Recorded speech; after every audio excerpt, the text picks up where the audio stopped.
Oh, welcome to chess, ladies and gentlemen. Okay, so like I said before, I'm doing a series on Wesley So for my Philippine people from the Philippines as their guy. So Salamat, guys, for watching. Appreciate the subs. And so this game here is taken from round. Let me fix the camera here. Come on, clear up, buddy. There we go. Okay. This one is taken from round 6 of the Tata Steel or Wijk Aan Zee tournament. Just to give you guys back a Snapchat, a snippet of the tournament results. So for those of you that are new to the video, so Wesley So there is 7.5 out of 13. So the +2 is 2 wins. The -0 is no losses, and equals 11 is 11 draws. So 5.5 for 11, and +2 equals a 7.5 out of 13. Okay, so yeah, if you guys are ready, I'm ready. Let's go. Let's hit it. Let's see what we got. Let me get this out the way. Bam, for sure. Okay. All right. So we have D4, knight to F6,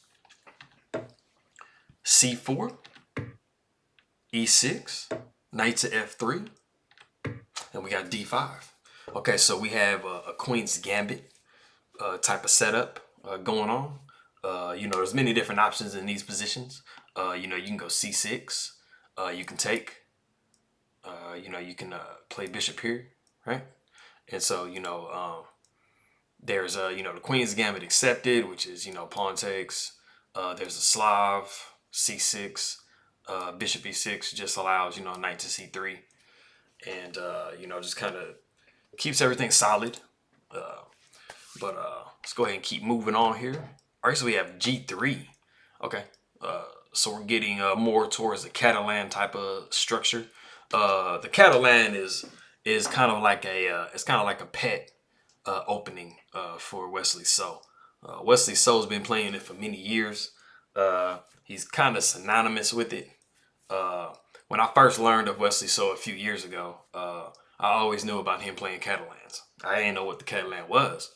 I never saw it in my play, but it was definitely one of the earliest thoughts I had on him. So anybody who knows Wesley So knows that he likes playing the Catalan. It's kind of like his pet stuff there. All right, so we have D takes C4, bishop to G2. Okay, we have A6, trying to see if we can't make an effort to hold on to that pawn at all. All right, so we have castles. Always a good idea to get your king out of the center of the board there. All right, knight to C6. Now, if we back up a touch here, some of you might have possibly looked at the situation and said, well, let me just try to hold on to this pawn, right? Let me just play here, right? Okay, so the main problem with this particular situation is the fact that you have this bishop, kind of indirectly attacking this diagonal, right? And so you guys remember me talking in one of my previous videos, talking about, trying to hold on to, the pawn and stuff like that, like, moving a bunch of pawns before you're developing pieces. And this is like one of the main problems with that. You're moving a bunch of pawns, so you move the D pawn, the B pawn, the A pawn, and you develop the knight, but that's pretty much all you've gotten. And so, white has, they developed their knight, developed their bishop, gotten castled, so they're standing a lot better in this particular situation, and they're actually kind of more ready to attack. So you definitely want to be careful trying to hold on to material, because it can very horribly damage your position. All right, so we got knight C6, and so just kind of trying to block that diagonal so we don't have any issues here. All right, so we have E3. All right, bishop D7, just adding more support to that C6 square, because like we were saying before, I mean, if you were to play B5, that diagonal opens, and you're not looking too great there. All right, so we have A4. All right, bishop to d6. Just making sure that we get everything developed. You know, black's looking pretty good. I mean, they only need 2 moves to get to castle there, and white, you know, just has a few moves before they're complete with everything. a5. Okay, so we are in a position right now that has never been seen before in the Catalan. For a lot of you guys that watch my videos, it's very it should be visually familiar to you. It's something I talk about a lot. You know, kind of like the pawn freeze, when one pawn freezes two, and I'll put that up in the right hand corner. That video for you guys, for those of you that haven't seen it. You know, even though we're in a brand new position right now, it's a situation where anybody who's familiar with that concept, you know, in-game type stuff, it's not going to be a situation where you're looking at a position and you just don't have any idea what's going on. You know, you're pretty familiar with the situation and stuff like that. So even though this is a brand new position, it's not, you know, uncharted territory for, you know, those of you out there. All right, so we have knight to b4. And like I was saying in some of my previous videos too, you see this pawn is sitting right here, right? So this can be a pretty nice little outpost square here on d3. And so, like I was telling you guys before, you know, when you're pushing pawns and stuff like that, you know, one of the biggest things you can be doing with you know, your pawns is creating outposts for your knights. And so, you know, this would be a perfect square for a knight to try to hop into. And so, yep, so we have knight to a3. And, you know, basically, like I said before, you know, you definitely want to pop this knight into this square here. But the problem with that, doing it right now, in this particular situation, is the knight being able to snap this pawn off. And basically, you've been able to remove the defender of your knight. So, all right, so just trying to hold that pawn in place. And, you know, of course, if you have a situation like, you know, if knight takes, yeah, pawn takes, and now you have just a super duper solid, you know, pawn chain, and then now there's like literally no way to prevent this move from coming on the board. So you definitely aren't going to go into that. All right, so we have knight to d2. Just adding, get that arrow off. Just adding further pressure to that c4 pawn. And you know, so like I said before, like usually in these situations, like Queen's Gambit accepted type situations, or like Slav stuff like that, when you take on c4, it's usually pretty tough to try to hold on to that pawn. It usually ends up becoming a pawn that's impossible to hold on to. But it's not like you're losing a pawn. I mean, you're up a pawn in this position here, so you know it's definitely not a bad situation to be in. All right, so we have bishop back to c6. You know, like I said, just giving that pawn up. You know, there's not a whole lot you can do to try to hold on to it, but you have to defend. You know, you have to defend your b7 square, because once this knight moved here, it freed up this bishop on this diagonal. So, you know, you have to rectify that situation there. All right, so we go ahead and trade bishops on g2. Bishop takes g2, king takes d2, g2. Sorry. All right, so we have castles for black. And now, you know, just looking at the position, I mean, basically, white and black both have 1 move to get themselves fully developed. You know, and pretty much you get into the middle, you know, game. And so, you know, just kind of looking at it visually, you know, this is definitely where you want to be, you know, when you're coming out of the opening, you're developing your pieces. Basically, up to this point, white and black has done, you know, everything that they're supposed to do. You know, they've developed their pieces, they've castled their kings, and they basically just have, you know, like, black has 1 move, white has 2 moves to basically complete their development, get their rooks and everything connected. So everything's A-okay so far. All right, so we have F3. Like I talked about before, guys, I mean, you know, two very legitimate squares for black to try to come to with this knight are going to be these 2 squares here. And so F3 just, you know, perfectly takes those squares away. So like I said before, guys, like you definitely want to be, you know, you want to play offensively, but you also want to be thinking about what is your opponent trying to do. And it can be just as important to make sure that they're not doing what they're trying to do just as much as you're trying to do what you're trying to do. All right, so we have bishop to e7. Black's trying to just go ahead and hold on to that bishop. It's probably not beneficial for them to trade it off. All right, so we have bishop to d2. knight back to c6, and queen to b3. And, you know, just trying to put a little bit of pressure here on this pawn here. And, you know, that's where this move kind of comes into play, even, you know, earlier in the game, middle game and stuff like that, you know, being able to try to fix this type of pawn structure here. So combating that, black goes ahead and moves rook to b8. All right, so we have bishop to c3. Just trying to see if, you know, maybe at some point in the future, you know, we have like a little pawn push here. You know, we definitely don't want to be hanging this pawn. All right, so we have b5, and you know, generally when you do like a pawn freeze, it's more of like an in-game situation. You know, because you know, when you have like kings and pawns on the board, it can cause a problem for a king that's not very close to the situation. It has a little bit less impact during the earlier part of the game. So like as you see right here, you know, black was still able to push their pawn. You know, when you have all those extra pieces and stuff, you know, it becomes a lot easier. All right, so we have pawn takes b6, en passant, and we have c takes b6. All right, knight to c2. Just trying to add a little bit of attack here on this a6 square, or a6 pawn. All right, so we have queen to c8. Okay, so basically, like I said before, you attack this pawn here, and so the queen moves over, right? And so it seems like something's looking a little tasty here in this particular position. So if you want to, go ahead and pause the video real quick and just think as white, what would you do in this particular position? You know, what are you trying to accomplish? Like, can you win some material? You know, is there a way to better your position somehow? Go ahead and, like I said, pause the video. Take as much time as you need. Catch back up with us in a minute, and we'll be waiting here for you. All right. So now that you guys are back, everybody's together. I was wondering if any of you came up with the move knight takes b6. Seems like it wins a pawn, right? You're like, man, okay, cool. You know, like I win a pawn. I'm doing good.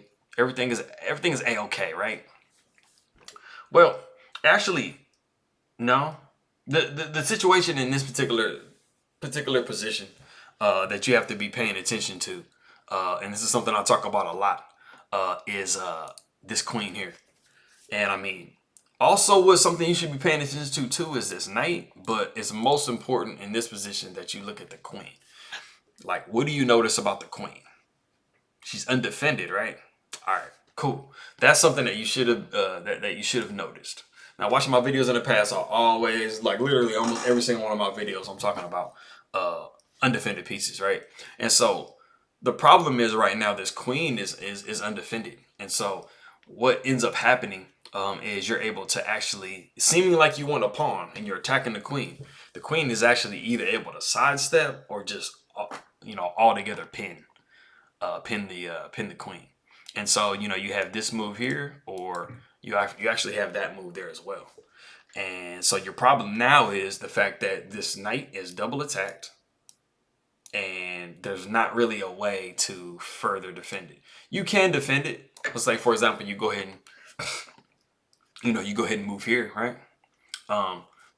Your problem is going to actually be this move here, and black is just able to continuously add the pressure to the piece, and there's not really a lot you can do in this particular position. There isn't really any other way that you can defend the piece, and it's just going to be a lost piece. You know, because of course you can't do something like this and just give the queen away, right? So it looks tasty, and that's something I want you guys to really be thinking about when you're playing your games.